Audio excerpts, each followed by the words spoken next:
Hello and welcome back to my vlog. We're on to part 3 of a brief but bright illumination of the truth about the income tax. The way this thing kind of breaks up, today will be a little shorter and tomorrow will probably be a little longer. We'll see. In 1998, the First Circuit applies these same rules of construction to the statutory term beneficiary found in 26 U.S.C. 643C, in the definition of which includes is also deployed. Quoting, plaintiff claims that Mrs. Ham, as the receiver of a 1/3 portion of Mr. Ham's estate, was not a beneficiary within the meaning of Section 662. This contention, however, fails. For definition, 26 U.S.C. Section 643C provides that the term beneficiary includes heir, legatee, devotee, however you say that. The word elector of a spouse's share does not appear. But includes is not limiting. Rather, the terms includes and including shall not be deemed to exclude other things otherwise within the meaning of the term defined. 26 U.S.C. Section 7701C. In light of this, we apply the principle that a list of terms should be construed to include, by implication, those additional terms of like kind and class as the expressly included terms. FN2, footnote 2. This follows from the canon Nocitur e Socius. A word is known by the company it keeps. Neal v. Clark, 95 U.S. 704, 708-09, 1878.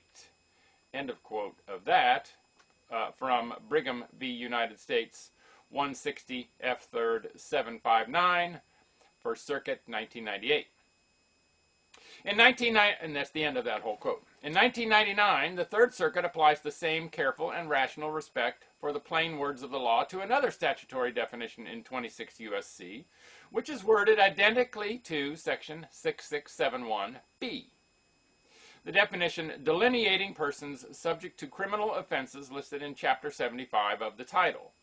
The court faced a challenge by defendant Thayer to his qualification as such a person in United States v. Thayer, 201 F. 3rd 214, Third Circuit, 1999.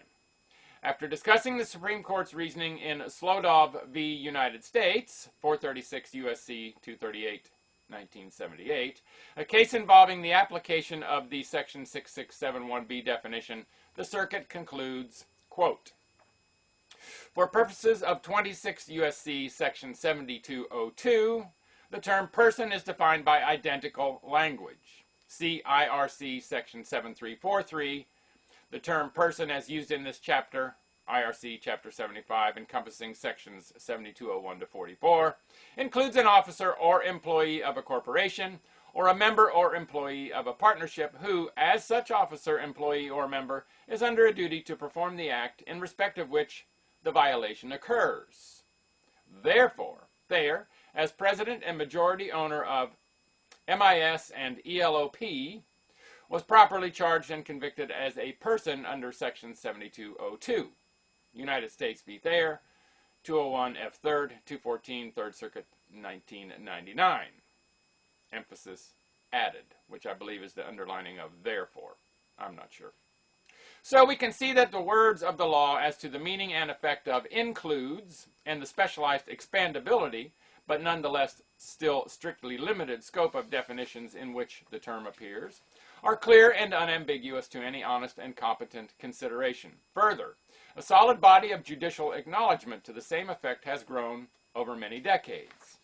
Being clear then on how the definition of employee, and therefore wages, is to be read, and applying the rule that when one class is specified in the law and another is not, it means that the omitted class was intended to be excluded, we see that the only kind of pay for labor relevant to the tax is remuneration paid to, quote, an officer, employee, or elected official of the United States, a state, or any political subdivision thereof, or the District of Columbia, or any agency or instrumentality of any one or more of the foregoing, an officer of a federal corporation, or any other kind of federal worker not listed. Remuneration for labor paid outside the scope of this class doesn't qualify as wages and is not relevant to the tax. The structure of the tax entirely harmonizes with this limitation, as can most readily be seen by noting that W-2s, the form by which pay for labor is to be reported in the context of the tax, don't simply provide for reporting the amount paid to a worker. On the contrary, the only thing they ask to have reported is the amount of wages paid. Unless there be any misunderstanding of what is meant by wages on the form, the statute specifying how W-2s are to be completed doesn't allow for the mistaken notion that wages on the form means what is commonly meant by the dictionary-defined word, which embraces all pay for labor, that of federal workers and everyone else. Instead, that statute, 26 U.S.C. section 6051, explicitly instructs that the only pay to be reported is 3. The total amount of wages as defined in section 3401A, and 5. The total amount of wages as defined in section 3121A. There we'll stop for today. More tomorrow. A little lengthier piece tomorrow. I'm trying to keep it all contextually related. Make it a great day, and bye for now.